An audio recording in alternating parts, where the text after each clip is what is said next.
Hi, I'm Mel Pickup, Chief Executive of Bradford Teaching Hospitals, and welcome to the weekly news roundup from across the Trust. This week I'm speaking to you from our Dementia Cafe here on one of our elderly care wards at Bradford Royal Infirmary. More about this in a moment. We also shine a light on our Neuro rehab team at St Luke's Hospital and the amazing work they're doing to help our patients.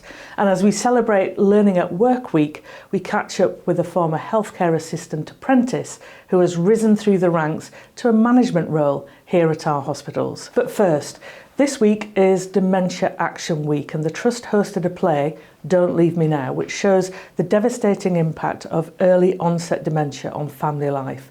Here's the playwright, Brian Daniels, to explain more. I think almost all families have been touched in some ways by dementia. I had a very good friend. She told me that her partner had developed early onset dementia, and I'd known this couple several years earlier. She said, "You don't understand. She doesn't know who I am anymore." And they'd been together for 25 years. I couldn't believe that somebody could be so reduced when I did go to see her. And it gave me the idea to write a play. I went around the care homes and I found another couple, and so I welded the two stories together because I wanted to create greater awareness of what dementia was like. And it's not all doom and gloom and misery. There is a lot of humour around dementia, and it doesn't mean that a life has ended. It means it can be the start of another life and a different journey for the person and for the family.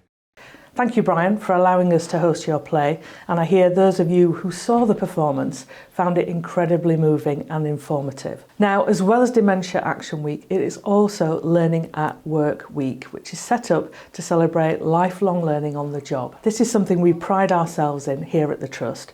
We encourage colleagues to thrive as we nurture them along their career journey. One colleague who's done just that is Faye Alexander, who joined us as an apprentice.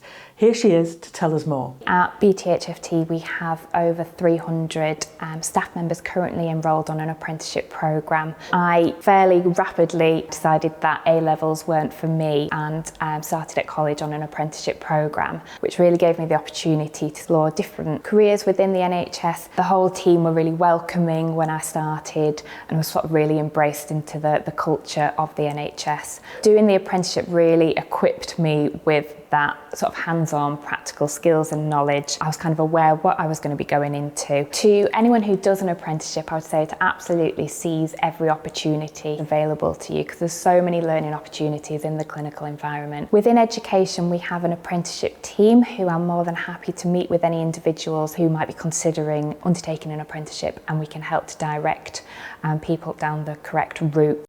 Thanks, Faye. It's great to see the path that you have travelled so far, and I get the distinct impression we're going to see you continue to go from strength to strength. Now it's time to find out what else is making the headlines across the Trust. It's for a cause that we both believe in, so I think that every penny will be earned on this one.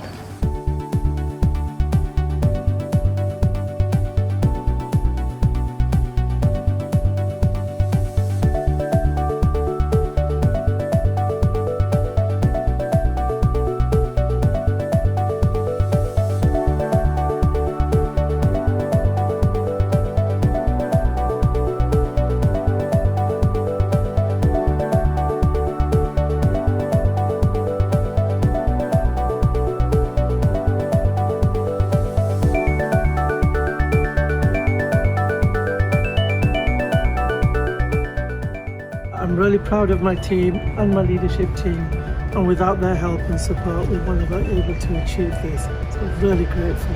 Thank you very much. Now, I mentioned our Neuro rehab team earlier. They're based at St Luke's Hospital, but they also work in the community, helping patients with a range of issues. But what is a neurological condition and how can it be treated?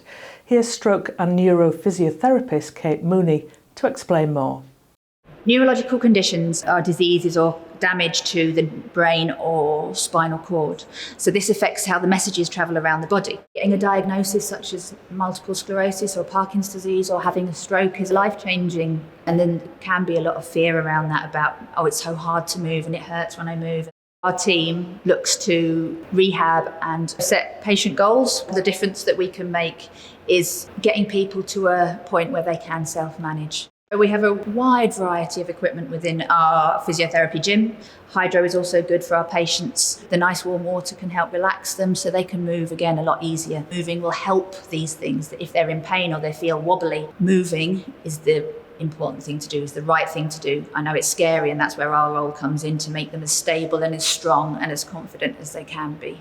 Thanks, Kate. It's great to see you and all your colleagues helping people to reach their potential. It's so vital that our patients keep moving and stay as active as much as they can.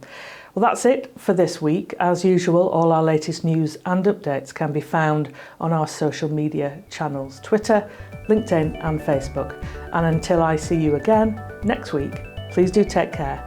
Bye-bye for now.